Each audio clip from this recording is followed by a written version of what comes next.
Hello, my friends, and welcome back to Streamline English. I hope you are having a wonderful day. Before we begin, get comfortable. Take a slow breath in and let it out. You don't need to understand every single word tonight. Just listen and follow the story with me. Have you ever stopped to think about how the light in your room came to be? Or how we first learned to capture a human voice and play it back? Tonight's story is about the man behind these miracles and the surprising truth of where he began. He was a boy who could barely hear. His teacher said he was too stupid to learn and threw him out of school after only a few months. He had almost no formal education at all, and yet, this same boy would grow up to hold more than 1,000 patents for his inventions, more than anyone of his time. He would give the world recorded sound and moving pictures, and the electric light that pushes back the darkness every single night. How does a half-deaf boy called stupid and sent home from school become the greatest inventor in all of history? His name was Thomas Edison, and this is his story.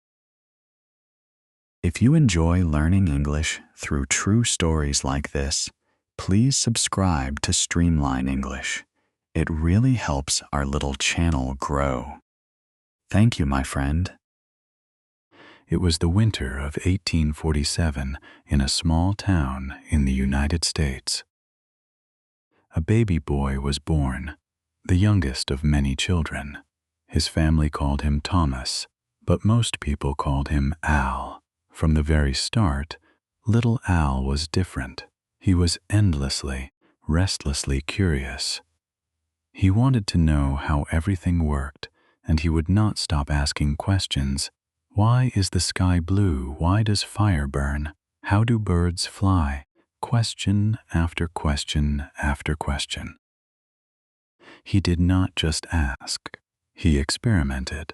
To experiment means to try things out to see what happens. Young Al once sat on some eggs, trying to hatch them himself because he wanted to understand how a mother hen made baby chicks. He was always taking things apart to see what was inside. And there was something else about Al. From a young age, he began to lose his hearing. By the time he was a boy, he could hear very little. The exact reason is not fully known, perhaps a childhood illness. But for the rest of his life, Thomas Edison would live in a world of deep quiet. Now, you might think that this would hold him back, but Edison saw it differently. Years later, he said that his poor hearing was actually a kind of gift. It kept out the noise of the world. It helped him concentrate deeply for hours and hours without being distracted. In his world of silence, he could think. But first, this restless, half-deaf, question-asking boy had to survive school, and that did not go well at all. When Al went to school, it was a disaster. The school of his day wanted children to sit still, stay silent, and repeat their lessons by heart. But Al could not sit still, and he could barely hear the teacher. His mind was always wandering, always wondering. He asked too many strange questions. The teacher did not see a curious genius. He saw a difficult, troublesome child, and the teacher said something cruel. He said the boy's mind was addled, that he was too stupid to learn anything. After only a few months, Al was sent home from school for good. Now this could have been the end of his story. A boy, half-deaf, told he was stupid, with no school to teach him. But here is where one person changed everything: his mother. Al's mother had once been a teacher herself. and she did not believe for one moment that her son was stupid. She was angry, and she made a decision. She would teach him herself at home. And she did something wonderful. Instead of forcing him to memorize, she let his curiosity run free. She gave him books, wonderful books about science and the world, and Al devoured them. He read everything he could find. He began doing experiments at home, in the basement, with bottles and chemicals. He taught himself, driven by his own endless hunger to understand. Sometimes a child does not need to be pushed. They only need one person who believes in them and a door left open. His mother had given him that, and soon young Al was ready to step out into the world and earn his own way. When Al was still just a boy, around 12 years old, he got a job. He sold newspapers, snacks, and candy to passengers on the trains. But of course, Al was not satisfied with just selling things. In the baggage car of the train, in a quiet corner, he set up a tiny laboratory of his own, so he could keep doing his experiments while he traveled. The boy simply could not stop tinkering. And then, one day, something happened that changed the course of his life. Al was at a train station, and he saw a small child, a little boy, playing on the tracks right in the path of a moving train car that was rolling toward him. Without thinking, Al rushed forward and snatched the child to safety, just in time. The little boy's father was the station's telegraph operator. The telegraph was the great invention of that time, a machine that could send messages over long distances using electric signals and code. The grateful father wanted to thank Al, so he offered to teach him a valuable skill, how to operate the telegraph. Al loved it instantly. Here was a machine that worked with electricity, with signals, with code.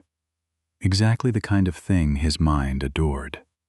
He learned quickly, and soon he became a skilled telegraph operator, traveling from city to city for work. And as he worked with these machines, day after day, Al began to see ways to make them better. He started to invent. At first, small improvements, then bigger ones. The boy who had been called stupid was about to show the world what his mind could really do. As a young man, Edison had an idea that was, in its own way, as important as any single invention. He decided to build a place whose only purpose was to invent things. He gathered a team of clever, hard-working people, and he built a large laboratory in a quiet place called Menlo Park. People began to call it the Invention Factory. Edison's goal was bold and almost unbelievable. He promised to produce a small new invention every few days and a big one every few months. Inside this laboratory, Edison and his team worked incredibly hard, often through the night, fueled by curiosity and stubbornness. And it was here that Edison created the invention that first made him truly famous, and it was his own favorite of all. It was a machine that could record sound and then play it back. Before this, sound had always vanished the instant it was made. A voice, a song, a laugh, gone forever, the moment it ended. But Edison built a machine that could capture sound and keep it. When he first spoke into it, and then heard his own voice come back out of the machine, even Edison himself was astonished. People could hardly believe it was real. They called Edison the wizard, as if his inventions were a kind of magic. But it was not magic. It was curiosity, plus an almost endless willingness to try and fail and try again. And that willingness was about to be tested like never before by his most famous invention of all. For thousands of years, when the sun went down, the world went dark. People lit candles, or oil lamps, or gas lamps, but these were dim, dirty, and dangerous. They could start fires. The dream of a safe, clean, electric light, a glowing bulb you could simply switch on, was one that many inventors chased. But no one had been able to make one that was practical, safe, and long-lasting. Edison decided he would be the one to do it. It was incredibly difficult. The challenge was to find the right material to put inside the bulb, a thin thread that would glow brightly when electricity passed through it, without instantly burning up. Edison and his team tested material after material after material. Thousands of attempts. Most of them failed. The thread would flare up and burn out in seconds. Many people would have given up. But Edison had a famous way of thinking about failure. When someone said he had failed thousands of times, he is said to have replied, "I have not failed. I have simply found thousands of ways that do not work." Each failure to him was not a defeat. It was useful information. One more wrong answer crossed off the list, bringing him closer to the right one. Failure is not the opposite of success. It is part of the path to it. And finally, after thousands of tries, he found a thread that worked. The bulb glowed softly and steadily, hour after hour. Edison had created a practical electric light. But he did not stop there. He understood that a single light bulb was not enough. People needed electricity flowing into their homes to power it. So Edison went on to help build entire systems to bring electric power to whole cities. Slowly, street by street, town by town, the lights came on. The night itself was changing. Because of Thomas Edison and others like him, the world would never again be fully dark. He kept inventing for the rest of his long life. Moving, pictures, better batteries, and hundreds of other things. By the end, he held more than 1,000 patents. He died in 1931, an old man, having helped to light up the entire modern world. It is easy to look at Thomas Edison and see only a genius, but the truth is more useful and more encouraging than that. Edison was not handed an easy life. He could barely hear. He had almost no schooling. He was called stupid and sent home. By the rules of the world, he should not have succeeded at all. But he had three things. He had endless curiosity. He never stopped asking why and how. He had one person who believed in him, his mother. And above all, he had the courage to fail. Again and again and again without giving up. He once said that genius is a tiny bit of inspiration and a huge amount of hard work, of perspiration, of sweat. He believed that the difference between success and failure was simply not quitting. The people who change the world are rarely the ones who never fail. They are the ones who never stop.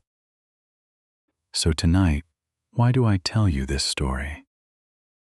Because maybe, sometimes, learning English feels like Edison's light bulb. You try, and it doesn't quite work. You make a mistake. You forget a word you just learned. You try again and stumble again. And a quiet voice asks, "Maybe I'm just not good at this." But please, remember Edison in his dark laboratory, holding yet another thread that burned out. He did not see 10,000 failures. He saw 10,000 steps toward the light.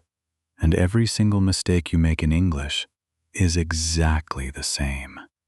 Not a failure, but a step. One more way that doesn't work, bringing you closer to the way that does. So do not fear your mistakes, my friend. Welcome them.